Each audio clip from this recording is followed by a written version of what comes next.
Good morning, students. Welcome to our channel Current Affair Updated. This is Debashish Awasthi और जैसे आपको पता है डेट है 16 अप्रैल और 16 अप्रैल की मैं आपके लिए डेली करंट अफेयर्स का लेक्चर लेके आया हूं जो कि होने वाला है एमसीक्यू फॉर्मेट में। मैं आपको एक बात बता दूं, ये लेक्चर इतना इंपॉर्टेंट है कि एग्जाम में आप ये मानिए 3 to 4 क्वेश्चंस डायरेक्टली आपको 16 अप्रैल से एग्जाम में पूछे जाएंगे। ओके, तो लेक्चर को एंड तक जरूर देखना, बहुत ज्यादा इंपॉर्टेंट है एग्जाम पर्सपेक्टिव से। ओके, तो चलिए इस लेक्चर को स्टार्ट करते हो, देखते हैं 16 अप्रैल क्यों इतना एग्जाम के लिए इंपॉर्टेंट है। ओके, स्टार्ट करने से पहले मैं आपसे रिक्वेस्ट करूंगा वीडियो को लाइक जरूर करिए, जिसमें मैं आपके लिए डेली ही ऐसे करंट अफेयर्स के वीडियोस लाता रहूं। ओके, तो चलिए स्टार्ट करते हैं। ठीक है, स्टार्ट करने से पहले मैं आपको अपनी एक बुकलेट के बारे में बता दूं, that is 10 month current affairs. जुलाई से लेके अप्रैल तक की सारी करंट अफेयर्स एमसीक्यू फॉर्मेट पे हमने एक बुकलेट पे बना रखी है। यहां पर आप देखेंगे एमसीक्यू फॉर्मेट में करीबन 1800 एमसीक्यूज हम आपको प्रोवाइड करेंगे पिछले 10 मंथ्स के, और इन एमसीक्यूज में आप देखिए एक्सप्लेनेशन है, डायग्राम्स दिए हुए हैं, और ये एग्जाम पर्सपेक्टिव से इतने इंपॉर्टेंट है। अगर आपने ये 1800 एमसीक्यू सॉल्व कर लिए और उसके साथ साथ उसका डिस्क्रिप्शन भी पढ़ लिया तो आपको एक भी क्वेश्चन इससे बाहर देखने को नहीं मिलेगा। ओके, और पुरानी करंट अफेयर्स भी आपको इजीली आप एमसीक्यू फॉर्मेट में गो थ्रू कर सकते हैं। अब आप सोच रहे होंगे ये बुकलेट मिलेगी कैसे, तो ये नीचे आपको मेरा व्हाट्सएप नंबर दिख रहा होगा, इस पर आप व्हाट्सएप करिए, हम आपको डिटेल्स प्रोवाइड कर देंगे कैसे आप बाय कर सकते हैं। और अगर आप एप्लीकेशन से बाय करना चाहते हैं तो एप्लीकेशन का नाम है देवाशीष क्लासेस, जिसका लिंक मैं डिस्क्रिप्शन बॉक्स में दे दूंगा। ठीक है, वहां से आप एप्लीकेशन डाउनलोड करें और वहां पर जाकर आपको ये कोर्स मिलेगा, वहां पर एप्लीकेशन में करंट अफेयर्स का कोर्स, इसको आपको बाय कर लेना है। क्यों? क्योंकि जो मैंने अभी आपको नोट्स बताए वो तो मिलेंगे ही, प्लस आपको नोट्स की क्लासेस भी मिल जाएंगी, और हमारा भी ऑफर चल रहा है 40% ऑफ का, 1,000,040 ये कूपन कोड है। इस कूपन कोड को आप वहां पर लगाइए तो 40% आपको ऑफ भी मिल जाएगा। ओके, इस कोर्स का एक बार जाकर आप सिर्फ कंटेंट चेक कर लो, आप खुद ही इस कोर्स को बाय कर लोगे, ऐसा इंपॉर्टेंट हमने कंटेंट बनाया हुआ है। ओके, तो जिनको सिर्फ पीडीएफ चाहिए तो हमारा ये नंबर नीचे दिया हुआ है, आप इस पर व्हाट्सएप करके ओनली पीडीएफ भी बाय कर सकते हैं। ओके, तो चलिए लेक्चर को स्टार्ट करते हैं और देखते हैं 14 अप्रैल में क्या क्या चीजें एग्जाम के लिए इंपॉर्टेंट है। Let's start.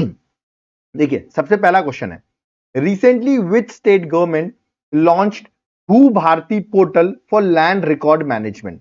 तो लैंड रिकॉर्ड मैनेजमेंट के लिए भू भारती पोर्टल जो है वो किस स्टेट गवर्नमेंट ने लॉन्च किया हुआ है, ये क्वेश्चन मैंने आपसे पूछा हुआ है। डायरेक्ट क्वेश्चन है, स्टेट गवर्नमेंट का क्वेश्चन है, स्टेट आपको बताना है कि स्टेट ने लॉन्च किया हुआ है।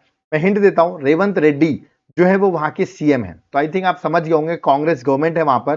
14 अप्रैल को जिस दिन अंबेडकर जयंती थी उस दिन तेलंगाना गवर्नमेंट ने, याद रखिएगा, भू भारती पोर्टल लॉन्च किया है ना। और ये इसलिए लॉन्च किया गया जिससे कि आपका लैंड रिकॉर्ड मैनेजमेंट जो है वो सिंपल हो सके, ट्रांसपेरेंट हो सके और एसेसिबल हो सके पब्लिक के लिए। ओके, उसके लिए भू भारती पोर्टल जो है वो लॉन्च किया गया है। ओके, आप मुझे बताइए, तेलंगाना के सीएम तो मैंने बता दिया रेवंत रेड्डी, जिन्होंने लॉन्च किया 14 अप्रैल को अंबेडकर जयंती के दिन। आप मुझे बताइए तेलंगाना के गवर्नर का नाम क्या है, who is the governor of Telangana, ये आप मुझे कमेंट बॉक्स में मेंशन करके बताइए। ओके, चलिए आगे बढ़ते हैं, नेक्स्ट क्वेश्चन में सेकंड में आते हैं।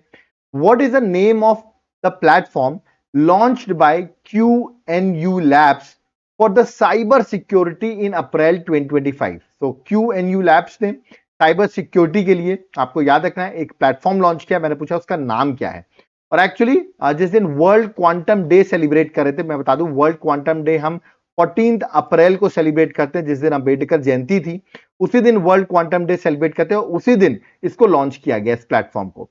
तो इस प्लेटफॉर्म का नाम क्या है मैं आपको बताता हूं, इसके बारे में भी डिटेल आपको थोड़ा सा एक्सप्लेन करता हूं।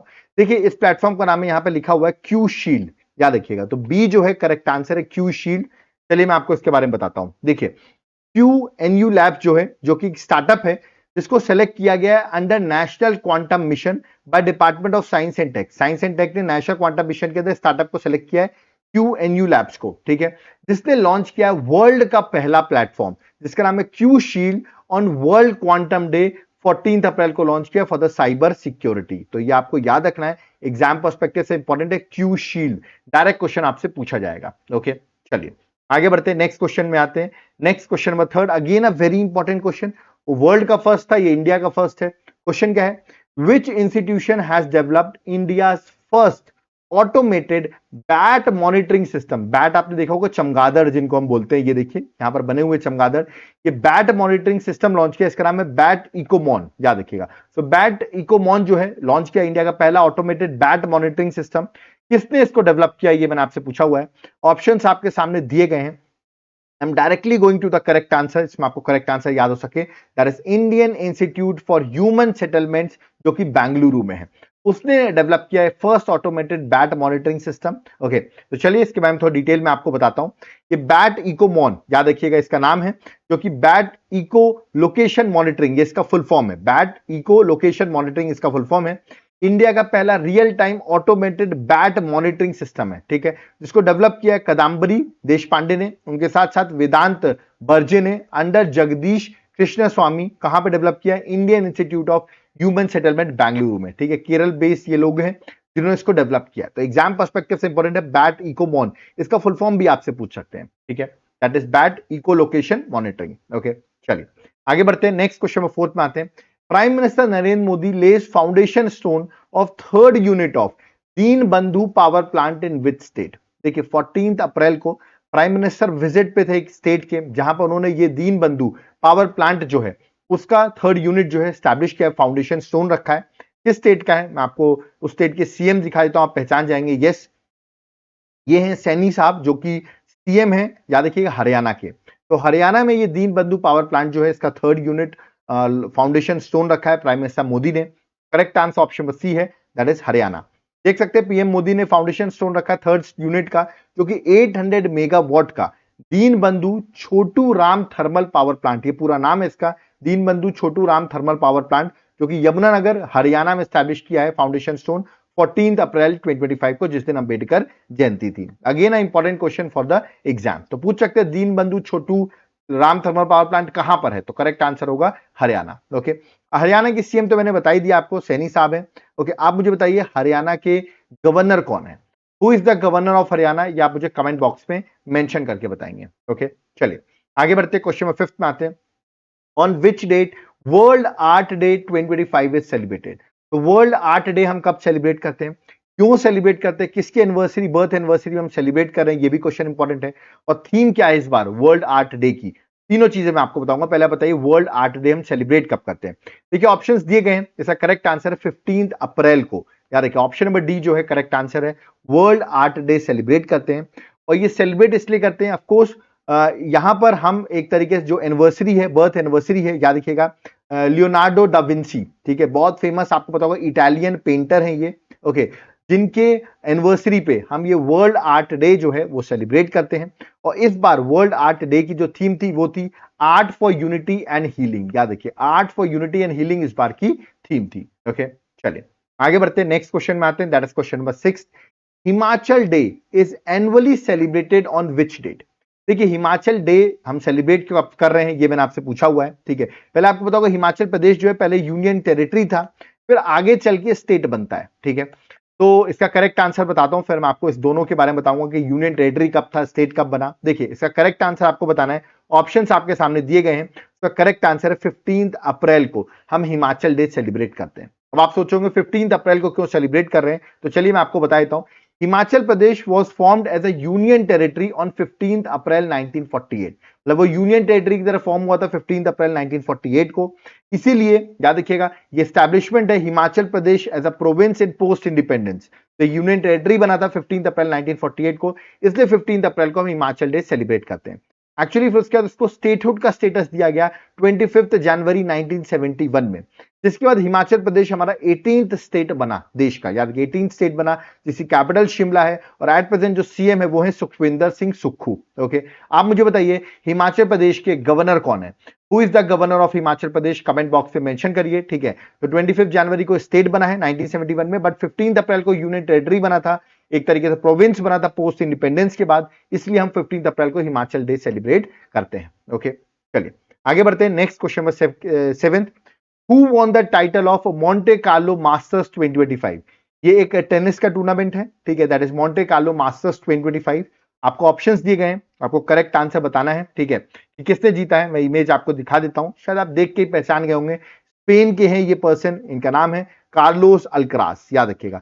इन्होंने Monte Carlo masters 2025 tennis tournament जो है वो जीत लिया है और इन्होंने हराया है, क्या देखिएगा, लोरेंजो को। लोरेंजो जो है वो फाइनल हारे हैं, ठीक है, याद रखना आपको।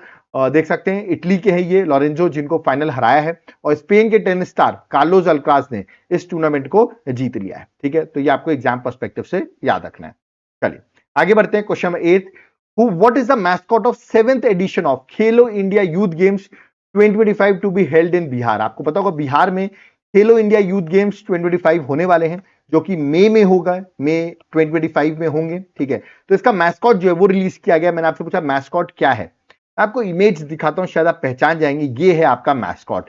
देखिए इसमें आपको एलिफेंट भी दिख रहा होगा, ठीक है, एलिफेंट की इमेज भी दिख रही होगी, और ये आपको शेर की भी दिख रही होगी। मतलब शेर भी है और एलिफेंट भी है, मतलब गज भी है और सिम्भा भी है। तो देख रहे गज सिंह, ठीक है, तो गज सिम्भा, याद रखिए गज सिम्भा जो है वो इस बार का मैस्कॉट है, याद रखिएगा।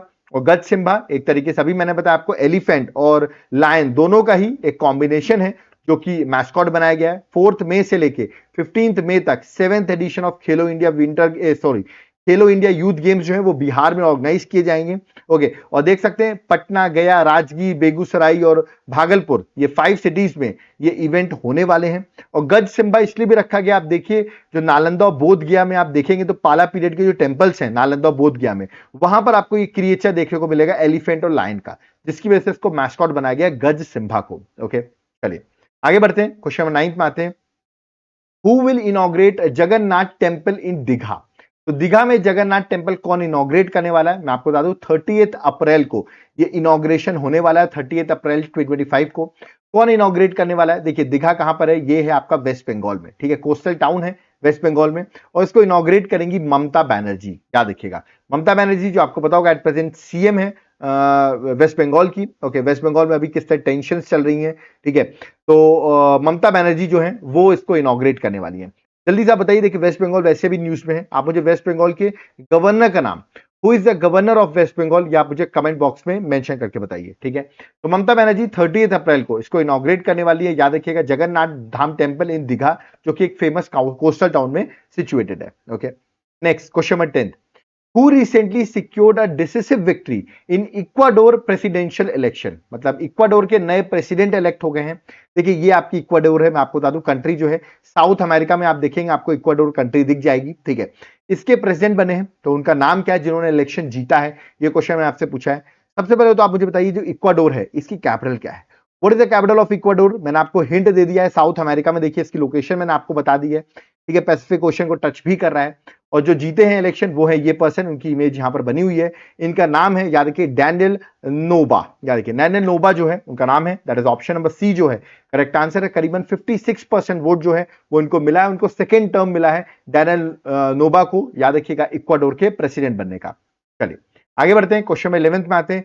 Very very very important question. Question क्या है, who was one of the celebrities abroad the blue origin NS-31 flight first all women tourist crew to fly to space with blue origin on 14th अप्रैल। तो याद रखिएगा सारी women's जो हैं all women crew था, जो कि याद रखिएगा इसको स्पेस में भेजा गया। इसमें एक फेमस सेलिब्रिटी थी जिनको भेजा गया है, मैं बता दूं बहुत फेमस सिंगर है, हिंट दे रहा हूं मैं आपको, ठीक है। तो किसको भेजा गया है, आपको पता होगा ब्लू ओरिजिन NS-31 फ्लाइट से भेजा गया। ब्लू ओरिजिन कंपनी है जेफ बेजोस की, ओके। और वो जो सिंगर गई हैं वो है, इनकी इमेज यहां पर आप देख सकते हैं, इनका नाम है कैटी पेरी, याद रखिए कैटी पेरी जो है ये गई यहां पर। तो correct answer option number C है। तो हमारी फेमस सिंगर कैटी पेरी जो है वो इस ऑल वुमेन जो 6 वुमेन का ग्रुप था, ठीक है, इसमें यूएस सिंगर मैंने अभी आपको बताया कैटी पेरी जो है वो भी गई इस पर।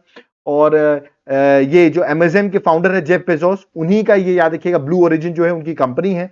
और न्यू शेफर्ड जो फ्लाइट का नाम था, ठीक है, उसके थ्रू इनको भेजा गया, जिसमें 6 वुमेन्स को इसको स्पेस में भेजा गया। तो फर्स्ट याद रखिएगा यहां पे लिखा भी हुआ first all women tourist crew जो गया है उसमें कैटी पेरी अभी न्यूज में चल रही है, इसलिए मैंने आपसे क्वेश्चन पूछा था, ओके। चलिए नेक्स्ट क्वेश्चन नंबर 12 में आते हैं। Where will be the 15th BRICS agriculture minister meeting be held on 17th April 2025। तो 17th अप्रैल को ब्रिक्स एग्रीकल्चर मिनिस्टर मीटिंग हो रही है, और जिसको लीड कर रहे हैं हमारे देश के agriculture minister Shivraj Singh Chouhan, okay, India के साइड से। तो ये कहां होने वाली है? ये होने वाली है ब्राजीलिया ब्राजील में। तो correct answer option number C है, ब्राजीलिया ब्राजील में होगी, that is option number C. और शिवराज सिंह चौहान इसको लीड करेंगे डेलीगेशन को ऑन 17 अप्रैल। ओके, थीम क्या है इस मीटिंग की? Promoting inclusive and sustainable agriculture through cooperation, innovation and fair trade among BRICS nation, ये इस बार की थीम है। ओके, चलिए आगे बढ़ते हैं। Question number 13, recently PM Modi led the foundation stone of a new terminal building at Maharaja Agrasen airport in which state? तो Maharaja Agrasen airport में एक न्यू टर्मिनल बिल्डिंग जो है उसका फाउंडेशन स्टोन जो है प्राइम मिनिस्टर मोदी ने रखा है। तो ये अग्रसेन एयरपोर्ट कहां पे, अगर आपको ये पता होगा तो आप बता सकते हैं। तो ये है, याद रखिएगा, that is at Haryana, Hisar Haryana में यार के महाराजा अग्रसेन एयरपोर्ट है। तो correct answer option number D है। देख सकते हैं पीएम मोदी ने फाउंडेशन स्टोन रखा है। ओके, महाराजा अग्रसेन एयरपोर्ट जो कि हिसार हरियाणा में है। 410 करोड़ का प्रोजेक्ट है और इवन एक फ्लाइट भी अयोध्या से इस पोर्ट से स्टार्ट भी कर दी गई है, ठीक है, इस एयरपोर्ट से। चलिए आगे बढ़ते हैं, नेक्स्ट क्वेश्चन में आते हैं। Question number 14, who holds the record of highest individual score bye an Indian in IPL history? मतलब आईपीएल में, इंडियन प्रीमियर लीग जो क्रिकेट टूर्नामेंट है, उसमें हाईएस्ट इंडिविजुअल स्कोर एक इंडियन क्रिकेटर का किसका है? देखिए ओवरऑल तो आप सबको पता होगा, जो लोग क्रिकेट देखते हैं उनको पता होगा, जो आईपीएल क्रिकेटर हैं, क्रिकेट के फैंस हैं, उन्हें पता होगा, क्रिस गेल, ठीक है, जो कि आरसीबी के प्लेयर थे। उन्होंने 175 हाईएस्ट स्कोर बनाया है 2020 क्रिकेट में, जो कि आईपीएल में अभी तक का हाईएस्ट है। बट ये एक फॉरनर है। ओके, मैंने पूछा किस इंडियन का हाईएस्ट इंडिविजुअल स्कोर है, तो वो अभी रिसेंटली इसी आईपीएल में बना है और वो बना है अभिषेक शर्मा ने। याद है कि सनराइजर्स हैदराबाद के प्लेयर हैं ये, इन्होंने ये रिकॉर्ड बनाया है। तो करेक्ट आंसर ऑप्शन में डी है, अभिषेक शर्मा। ओके, और ओवरऑल मैंने अभी आपको बता दिया है और किसके अगेंस्ट इन्होंने बनाई, पंजाब किंग्स के साथ मैच था, वहां पे इन्होंने बनाया है। ओके, और ओवरऑल याद है कि क्रिस गेल ने बनाया 175, बट वो फॉरनर है, इंडियन का जो है वो अभिषेक शर्मा जी के पास है, शर्मा जी के बेटे हैं ये। ओके, चलिए आगे क्वेश्चन नंबर 15 में आते हैं। एज पर ACI, that is airport council international world, ठीक है, इसकी वर्ल्ड रिपोर्ट 2024 आई। What is the rank of Delhi airport as the busiest airport in the world? तो बिजिएस्ट एयरपोर्ट में दिल्ली की रैंक कौन सी है, मैंने आपसे पूछा है। देखिए रैंक 1 पर कौन सा है ये भी आप सोच रहे होंगे, है ना, दिल्ली की कौन सी रैंक है ये भी आप सोचोगे। तो बिजिएस्ट एयरपोर्ट में आप देखेंगे इंडिया के साइड से टॉप किया है वो दिल्ली का एयरपोर्ट ही है और वो रैंक है 9th। ये देख सकते हैं 9th रैंक जो है वो दिल्ली एयरपोर्ट की है और रैंक 1 पर जो है वो एटलांटा एयरपोर्ट जो कि यूएसए में है और रैंक 2 पर दुबई का एयरपोर्ट जो कि यूएई में है, ठीक है। और इंडिया का जो एयरपोर्ट सबसे बिजिएस्ट एयरपोर्ट में है वो है न्यू दिल्ली जिसकी रैंक 9th है। तो ये आपको एग्जाम के लिए याद रखना है, ठीक है। आप देखोगे आज के क्वेश्चंस कितने ज्यादा इंपॉर्टेंट है, मतलब सारे क्वेश्चंस ऐसे लग रहे होंगे जो एग्जाम में आ सकते हैं, ठीक है। तो करेक्ट आंसर ऑप्शन बी है, रैंक 1 मैंने अभी आपको बता दिया, that is Atlanta airport USA के लिए, और दुबई जो है वो रैंक 2nd पर है, ठीक है। तो यहां पर आप देखेंगे हमारे जो 15 क्वेश्चंस हैं वो यहां पर कंप्लीट होते हैं। एग्जाम पर्सपेक्टिव से जितने भी क्वेश्चंस थे आज के वो मैंने सारे आपको बता दिए हैं, ठीक है। अब जाते जाते मैं आपको बता दूं क्या 15 क्वेश्चन से एग्जाम निकल जाएगा? देखो एग्जाम निकलेगा आपका लास्ट 10 मंथ की करंट अफेयर्स पढ़ने से, ठीक है। और यहां पर आपको पुरानी करंट अफेयर जुलाई से लेकर अप्रैल तक की, आज तक की सारी करंट अफेयर्स एक सिंगल बुकलेट में मैं आपको दे दूंगा। इसमें टोटल एमसीक्यूज में आपको दूंगा 1800 एमसीक्यूज में आपको प्रोवाइड करूंगा। एमसीक्यू फॉर्मेट में बुकलेट रहेगी, इजी रहेगा आपको रिवाइज करने में क्योंकि एग्जाम में तो एमसीक्यू क्वेश्चंस आते हैं। और यहां पर एमसीक्यू जो रहेंगे देख सकते हैं, यहां पर आपको डायग्राम्स मिल रहे हैं, आपको एक्सप्लेनेशन मिल रहा है, इजीली आप इसको पढ़िए, एक्सप्लेनेशन पढ़िए, क्वेश्चंस पढ़िए। आपका एक क्वेश्चन, मैं गारंटी के साथ रहा हूं, एक क्वेश्चन एग्जाम से बाहर नहीं आएगा अगर आपने इस बुकलेट को सॉल्व कर ली। ये बुकलेट मिलेगी कैसे? नीचे आपको मेरा व्हाट्सएप नंबर दिख रहा है, इस पर आप व्हाट्सएप कर दीजिए, हम आपको डिटेल्स प्रोवाइड कर देंगे कैसे आप बाय कर सकते हैं। या तो आप मेरे एप्लीकेशन देवाशीष क्लासेस इसको डाउनलोड करें। ओके, जब आप एप्लीकेशन डाउनलोड करेंगे, लिंक मैंने डिस्क्रिप्शन बॉक्स में दी हुई है, तो आपको ये कोर्स मिलेगा, करंट अफेयर्स का कोर्स। इसको आपको तुरंत बाय कर लेना है। क्यों? क्योंकि जो मैंने अभी आपको नोट्स बताए वो तो मिलेंगे ही, यहां पर उनकी क्लासेस भी आपको मिल जाएंगी। और साथ साथ में याद रखिएगा 40% का एक कूपन कोड आपको मिलेगा, वो कोड लगाइए और 40% का आपको कोर्स में ऑफ भी अवेलेबल मिल जाएगा। आप एक बार कंटेंट चेक करिए, कंटेंट आप देख लें, आपको देखेंगे उसमें डेली भी अपडेट होती है, वीकली भी है, मंथली भी है, सब कुछ अपडेट हो रहा है, टॉपिक वाइज भी है, एवरीथिंग इज गिवन। तो आप जब सेटिस्फाई हो जाए तभी इस कोर्स को बाय करें। ओके, मैंने आपको बता दिया, कंटेंट आप चेक कर सकते हैं। और आपको सिर्फ पीडीएफ चाहिए, वीडियोस वगैरह नहीं चाहिए, तो इस नंबर पर व्हाट्सएप करके भी आप पीडीएफ को बाय कर सकते हैं। ओके, तो यहां पर मेरा लेक्चर कंप्लीट होता है, जो कि आज का मुझे लग रहा है अप्रैल का सबसे इंपॉर्टेंट लेक्चर था। अगर आपको भी ऐसा लग रहा है तो वीडियो को लाइक जरूर करिएगा। ओके, और जाते जाते मैं कहूंगा एप्लीकेशन जरूर डाउनलोड करो, देवाशीष क्लासेस। वहां पर मैंने आपके लिए कोर्स बनाया है, कॉम्बो ऑफर कोर्स। आप कहेंगे ये क्या होता है? देखिए एग्जाम निकालने के लिए 3 चीजों की इंपॉर्टेंस होती है। एक होता है करंट अफेयर्स, एक होता है आपका स्टैटिक जीके, जहां पर आपको पॉलिटी, ज्योग्राफी, हिस्ट्री कुछ भी पूछ सकते हैं, और तीसरा होता है इनके सब्जेक्ट वाइज एमसीक्यू। ठीक है, ये तीन चीजों को कंबाइन अगर आपने कर लिया तो आपका जनरल स्टडीज एग्जाम में कोई नहीं रोक रहा है। ठीक है, सारी चीजें आपको मिल रही हैं। इसका भी मैंने कोर्स बना रखा है एप्लीकेशन में, कॉम्बो ऑफर। आप वहां जाकर इस कोर्स को बाय करिए, सारी चीजें एक साथ मिल जाएंगी। ठीक है, और प्रॉपरली अपडेटेड मिलेंगी, और अपडेट होती भी रहेंगी फ्यूचर में भी। ठीक है, अगर आपको इंडिविजुअल कोर्सेज चाहिए तो इन सबके इंडिविजुअल भी अवेलेबल हैं एप्लीकेशन में। ओके, और एक बात और, अगर आपको जनरल स्टडीज का कोर्स चाहिए जहां पर आपको पॉलिटी, ज्योग्राफी, हिस्ट्री, इकोनॉमिक्स, इन सब की पूरी डिटेल लेक्चर्स चाहिए, कॉम्बो ऑफर भी हो, सब कुछ इसके अंदर हो, तो जनरल स्टडीज की भी क्लासेस मेरे एप्लीकेशन में अवेलेबल हैं। एक बार ऐप जरूर डाउनलोड करें, वहां पर आपको सारी चीजें देखने को मिलेंगी। और आपको क्लासेस वगैरह नहीं चाहिए, सिर्फ पीडीएफ चाहिए, तो इस नंबर पर व्हाट्सएप करके भी आप बाय कर सकते हो। ठीक है, जाते जाते मैं आपसे रिक्वेस्ट करूंगा, देखिए मैं ऐसे लेक्चर्स बनाता हूं जो एग्जाम में डायरेक्ट क्वेश्चंस आते हैं, तो वीडियो को लाइक करिए। फर्स्ट टाइम आए हो, वीडियो पसंद आया है तो और हमारे वीडियोस को चेक करो, और भी जो माय इनिशिएटिव्स है उनको लाइक कर सकते हो आप, तो चैनल को सब्सक्राइब करके रखो जिसमें आपको डिटेल्स मिलती रहे। ओके, और अगर वीडियो पसंद आया अपने फ्रेंड्स के साथ वीडियो को शेयर करिए, जिसमें हम आपके लिए और भी ऐसे नए नए इनिशिएटिव्स लाते रहें। ओके, अब यहाँ पर मुझे चलना होगा। आज मैं बता दूं एक लेक्चर और आएगा आपके लिए, हमारी मिडेवल हिस्ट्री, याद रखिएगा, उसकी एमसीक्यू सीरीज आज से लॉन्च हो रही है, तो उस लेक्चर को भी आप जरूर देखिए, वो भी 9 AM पे आएगा। ओके, तो अब यहां पर मुझे चलना होगा। आई होप आपको लेक्चर समझ में आया होगा। कोई डाउट क्वेरी कमेंट बॉक्स पे आप कमेंट कर सकते हैं। तो थैंक यू एवरीवन, जय हिंद, जय भारत, जय जगन्नाथ।